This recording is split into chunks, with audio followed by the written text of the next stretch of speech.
അവർ വിശന്നിരുന്നെങ്കിൽ നമുക്ക് ഒരിക്കലും അറിവ് കൃത്യമായിട്ട് അവർക്ക് നൽകാൻ കഴിയില്ല. ഞാൻ വരുന്ന കാലഘട്ടത്തിൽ കുഞ്ഞുങ്ങൾ വരില്ലായിരുന്നു, പലപ്പോഴും ഒരു പുഴയിലായിരിക്കും, അവരെ തോപ്പിട്ട് നല്ല അവരെ സ്കൂളിലേക്ക് കൊണ്ടുവരികയാണ്. പിന്നെ ഇവിടെ എത്തിക്കഴിയുമ്പോൾ അവർക്ക് വരാൻ വരുന്ന ഒരു സാഹചര്യം സൃഷ്ടിക്കുകയാണ്. അല്ലെങ്കിൽ കുഞ്ഞെ റെഡിയായില്ലേ, വേഗം തുടങ്ങി കേട്ടോ. രാവിലെ ഇവിടെ വരുന്നു, അതിനുശേഷം കുഞ്ഞുങ്ങൾ ഒരു 9-9:15 വന്നിട്ടില്ലെങ്കിൽ ഞാൻ ബൈക്ക് എടുത്ത് മുകളിലേക്ക് പോകും. എന്നിട്ട് അവിടെ ചെന്ന് വീടുകളിൽ ചെല്ലുന്നു, അവർ ഒരുക്കി കൊണ്ടുവരും. പല ദിവസങ്ങളും അവർ കഴിക്കാതെ വരും. അങ്ങനെ വന്നു കഴിഞ്ഞെങ്കിൽ ഞാൻ ഇവിടുന്ന് രാവിലെ ഫുഡ് ഉണ്ടാക്കി കൊടുക്കും. ഒന്നെങ്കിൽ അവല് അല്ലെങ്കിൽ ഉപ്പുമാവ് ആ സമയത്തിന് അവർ വിശന്നിരുന്നെങ്കിൽ നമുക്ക് ഒരിക്കലും അറിവ് കൃത്യമായിട്ട് അവർക്ക് നൽകാൻ കഴിയില്ല. പ്രത്യേക സാഹചര്യം അവർക്ക് നമുക്ക് ചിലപ്പോൾ 2 ബിസ്ക്കറ്റ് ഒക്കെ ചിലപ്പോൾ തന്നിട്ട് വരും. അവർ വളർച്ചയെ ബാധിക്കും, പഠനത്തെ ബാധിക്കും. അപ്പോൾ അതുകൊണ്ട് രാവിലെ അവർക്കുള്ള ഫുഡിനുള്ള സംവിധാനം നമ്മുടെ അങ്ങനെ വരും. അതിന് ഫണ്ടില്ല. കഴിഞ്ഞ വർഷം പഞ്ചായത്തിൽ നിന്ന് എനിക്ക് രാവിലെ ഭക്ഷണം കൊടുത്തതിന് ജനുവരി, ഫെബ്രുവരി, മാർച്ച് 3 മാസത്ത് പഞ്ചായത്തിൽ നിന്ന് എനിക്ക് തന്നിട്ടുണ്ട്. അതിനുമുള്ളതില്ല.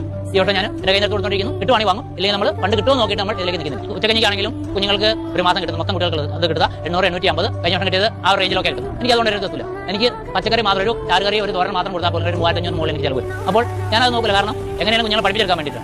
അപ്പോൾ അത് നോക്കാതെ കുഞ്ഞുങ്ങൾക്ക് ഇച്ചിരി മീനോ അല്ലെങ്കിൽ ഇറച്ചി എന്തെങ്കിലും ഉണ്ടെങ്കിൽ അതുങ്ങൾ കൃത്യമായിട്ട് ഭക്ഷണം കഴിക്കും. അപ്പോൾ അത് ഞാൻ വീട്ടിൽ നിന്ന് പ്രിപ്പയർ ചെയ്തുകൊണ്ട് വരും. അത് അവർക്ക് ഭക്ഷണത്തിന് ഭാഗമായിട്ട് കൊടുക്കുക ചെയ്യും. കാരണം നമ്മുടെ ലക്ഷ്യം അതുങ്ങൾ എങ്ങനെയെങ്കിലും പഠിച്ച് നന്നായി വരിക.